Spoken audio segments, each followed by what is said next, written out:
অপূর্ব সমুদ্র সৈকত, সবুজ পাহাড় আর মনোরম ব্যাকওয়াটারের জন্য পরিচিত ভারতের দক্ষিণতম রাজ্য কেরালা, যা তার প্রাকৃতিক সৌন্দর্য ও সমৃদ্ধ সাংস্কৃতিক ঐতিহ্যের কারণে গডস ওন কান্ট্রি বা ভগবানের নিজস্ব দেশ নামেও পরিচিত। আর সেই কেরালার পশ্চিমে আরব সাগর আর পূর্বে পশ্চিমঘাট পর্বতমালা দিয়ে ঘেরা কোচি শহর বিশেষভাবে পরিচিত তার ঐতিহাসিক জাদুঘর, প্রাচীন মন্দির, মসজিদ, গির্জা এবং বিভিন্ন চাইনিজ ফিশিং নেটের জন্য।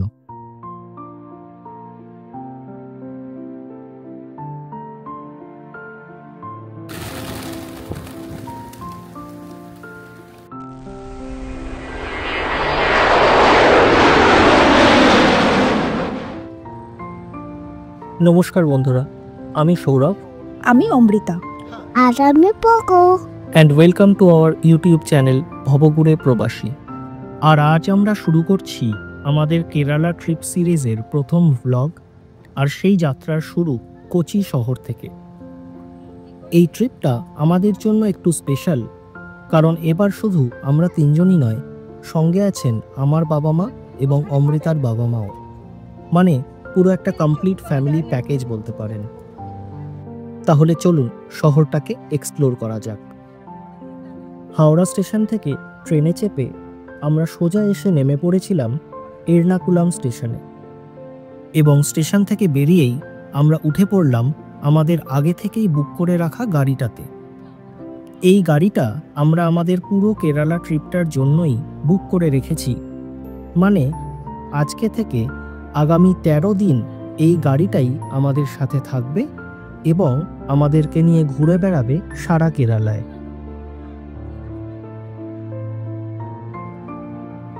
যেহেতু আমরা প্রায় 40 ঘন্টার ওপরে ট্রেন জার্নি করে এর্নাকুলাম স্টেশনে এসে নেমেছিলাম, তাই সেই দিন আমরা আর কোথাও যাইনি, হোটেলের ঘরেই রেস্ট নিয়েছিলাম।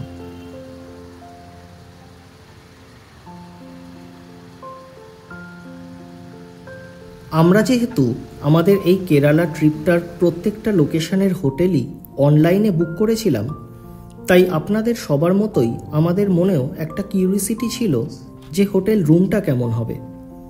কিন্তু যখন হোটেলে ঢুকলাম তখন দেখলাম আমরা ছবিতে ঠিক যেরকম হোটেলের রুম দেখে বুক করেছিলাম, আদতেও রুমগুলো ঠিক তেমনই, তাই বেশ ভালো লেগেছিল।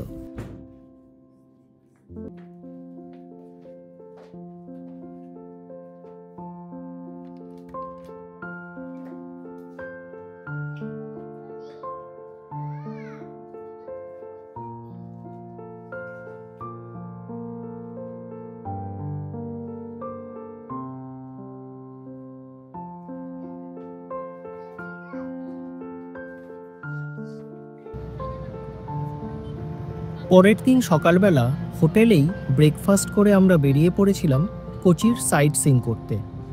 আর আমাদের প্রথম ডেস্টিনেশন ছিল কোচির বিখ্যাত ফোকলোর মিউজিয়াম।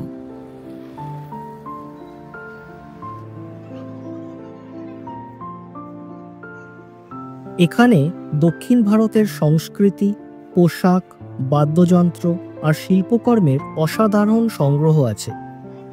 পুরনো রাজাদের অস্ত্রশস্ত্র থেকে শুরু করে থিয়েটার আর ডান্সের মুখোশ সবই দেখতে পাবেন এখানে।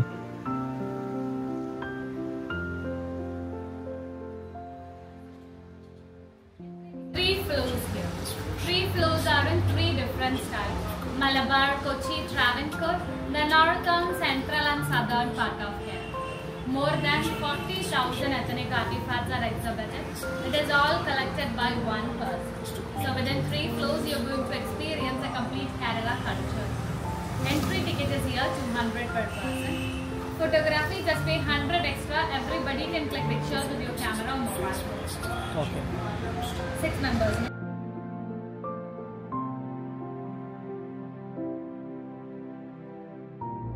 এই অনন্য জাদুঘরটি প্রাচীন কেরালার স্থাপত্যের এক উৎকৃষ্ট উদাহরণ।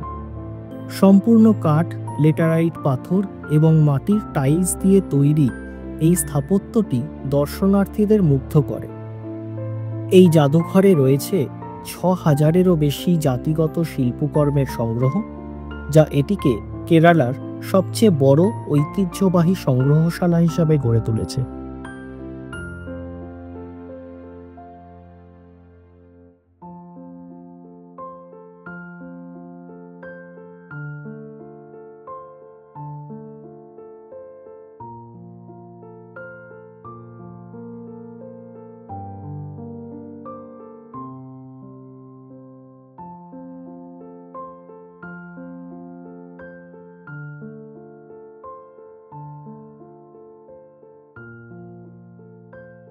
এই জাদুঘরটি মূলত ভারতীয় লোকশিল্পের উপর ভিত্তি করে গড়ে উঠেছে।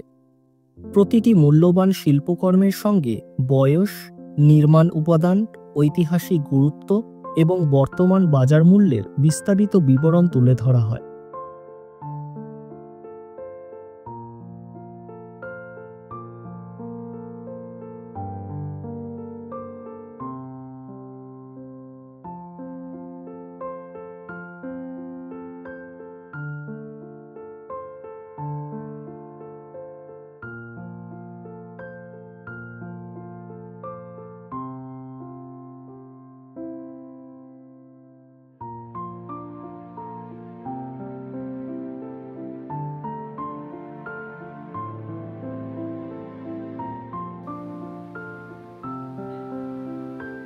ফোকলোর মিউজিয়াম সমসাময়িক ও আধুনিক শিল্পীদের সৃষ্টিশীলতাকে বিকশিত করতে উৎসাহিত করে।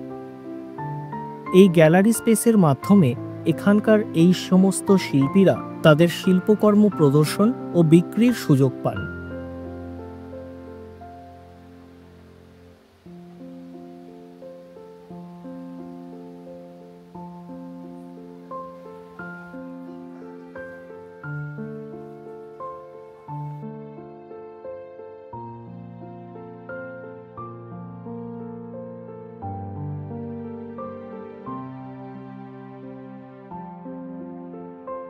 এক কথায় বলতে গেলে ফোকলোর মিউজিয়াম আধুনিক ও সমসাময়িক শিল্পীদের সৃষ্টিশীলতাকে বিকাশের একটা সুযোগ করে দিয়েছে।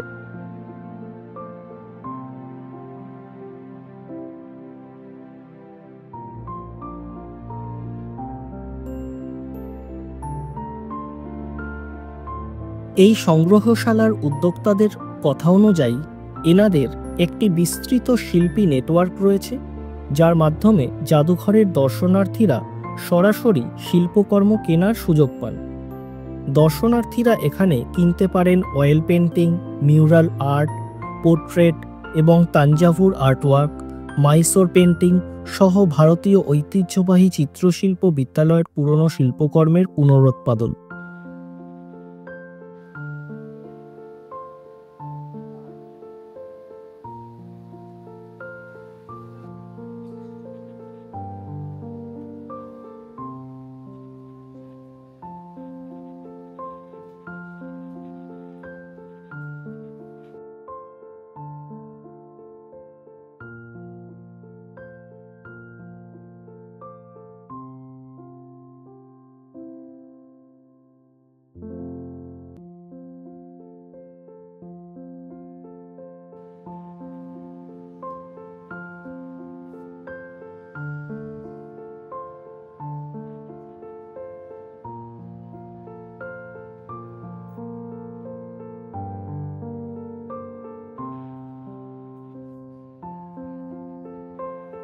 বিভিন্ন ধরনের শিল্পকর্ম ছাড়াও এই ফোকলোর মিউজিয়ামে কেরালার ঐতিহ্যবাহী শাড়ি, হ্যান্ডলুম পণ্য, 100% কটনের কাপড় এবং অন্যান্য প্রাকৃতিক উপাদানে তৈরি পোশাকেরও একটা বিস্তৃত সংগ্রহ রয়েছে। এটি স্থানীয় সংস্কৃতি ও কারুশিল্পকে সমর্থন করার জন্য একটি বিশেষ উদ্যোগ।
কোচির ফোকলোর মিউজিয়ামে বেশ খানিকটা সময় কাটানোর পর আমরা এবার এখান থেকে বেরিয়ে পড়লাম আমাদের নেক্সট গন্তব্যের উদ্দেশ্যে। কোচি শহরে জাদুঘরের অভাব নেই এবং সেই কারণেই আমাদের ভ্লগের টাইটেলটাও আমরা রেখেছি কোচির জাদুঘরে ঘোরাঘুরি। প্রতিটি জাদুঘরই ইতিহাসের কোনো না কোনো আকর্ষণীয় অধ্যায় তুলে ধরে।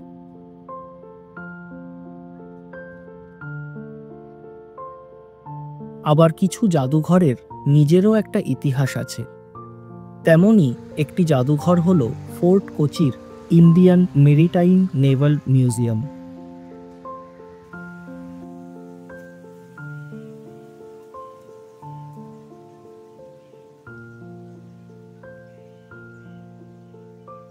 এই জাদুঘরটি গড়ে উঠেছে দুটি আলাদা ঘেরাটোপ বা কামরার উপর ভিত্তি করে, যা মূলত ছিল দ্বিতীয় বিশ্বযুদ্ধের সময়কার বাংকার। 1938 সালে জাপানি আগ্রাসনের সম্ভাবনায় চিন্তিত হয়ে ব্রিটিশরা কোচিতে দুটি শক্তপোক্ত বাংকার নির্মাণ করেছিল অস্ত্রশস্ত্র এবং গোলাবারুদ সংরক্ষণের উদ্দেশ্যে। যদিও জাপানি বাহিনী তখন বার্মার উপকূল পর্যন্ত পৌঁছলেও তারা ভারত পর্যন্ত আসতে পারেনি এবং এই বাংকারদ্বয় অক্ষত অবস্থাতেই থেকে যায়।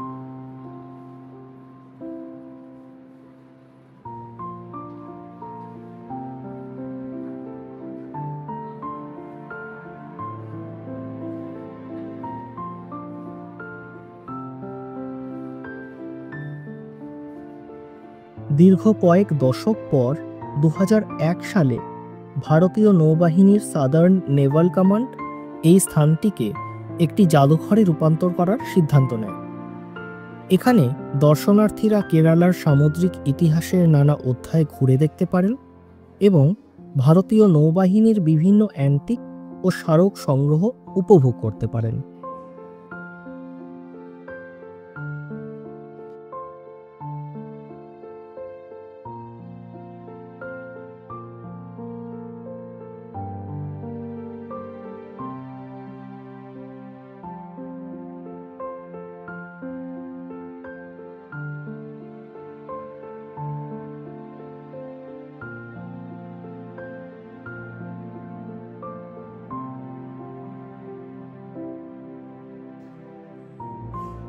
ইন্ডিয়ান মেরিটাইম নেভাল মিউজিয়ামে ঢুকে বাদিকের প্রথম বাংকারে রয়েছে 3D ডিসপ্লের মাধ্যমে কেরালার সামুদ্রিক ইতিহাস। আরব, পর্তুগিজ ও ডাচ বণিকদের সঙ্গে কেরালার প্রাচীন বাণিজ্য সংযোগ, প্রাচীন ও আধুনিক জলপথ, বন্দরের বিবরণ, ভাস্কো ডা গামার যাত্রাপথ এবং কুঞ্জালি মারাক্কাদের মতো বীরদের প্রতিরোধের কাহিনীও তুলে ধরা হয়েছে এখানে। ডান দিকের দ্বিতীয় বাংকারে দেখা যাবে ভারতীয় নৌবাহিনীর ক্রমবিকাশ, তাদের নানান অভিযানের বিবরণ এবং জাহাজ নির্মাণ শিল্পের ইতিহাস।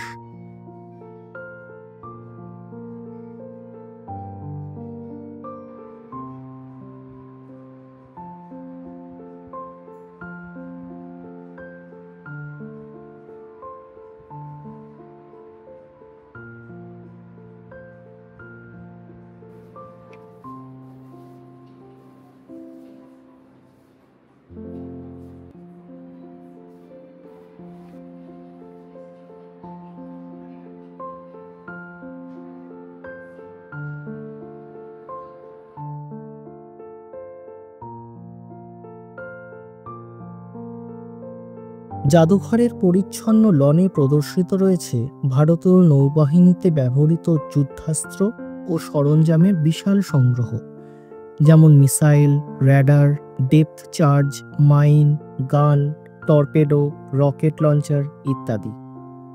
এছাড়াও জাদুঘরে রয়েছে ভারতীয় নৌবাহিনী থেকে অবসরপ্রাপ্ত সিকিং হেলিকপ্টারের একটি ছোট্ট স্কেল মডেল, যা শিশু থেকে প্রাপ্তবয়স্ক সবার কাছেই বেশ আকর্ষণীয় হয়ে উঠবে।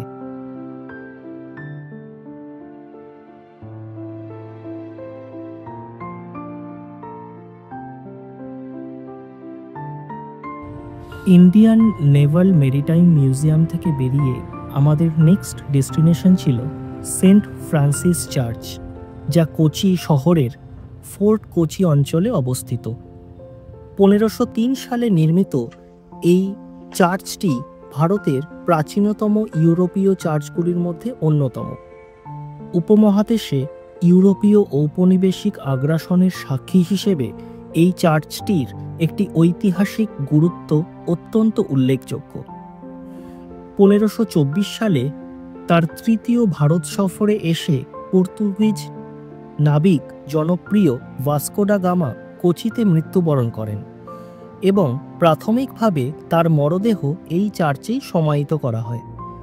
যদিও 14 বছর পর দেহাবশেষ লিসবনে নিয়ে যাওয়া হয় এবং সেখানে জেরোনিমাস মঠে সমাহিত করা হয়।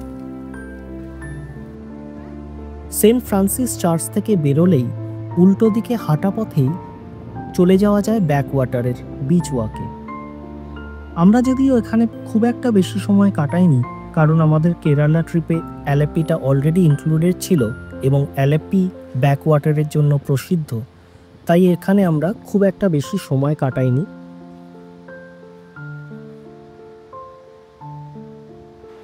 আমাদের গাড়ির ড্রাইভার কাম ট্যুর গাইডের রেকমেন্ডেশন অনুযায়ী আমরা চলে গেছিলাম একটি অথেন্টিক কেরালা স্টাইল খাবারের দোকানে, যেখানে গিয়ে আমরা ট্রাই করেছিলাম local fish fry, chicken biryani এবং আরও অনেক কিছু আইটেম, যেগুলো ছিল অত্যন্তই সুস্বাদু এবং আমরা প্রয়োজনের থেকে একটু বেশি খেয়ে নিয়েছিলাম বলা যায়। এই ছিল আমাদের কোচিতে প্রথম দিনের ঘোরাঘুরি। খাওয়া দাওয়া কমপ্লিট করে আমরা ফিরে চললাম আমাদের হোটেলের দিকে, কারণ কাল সকালে আবার আমাদেরকে রওনা হতে হবে মুন্নারের উদ্দেশ্যে।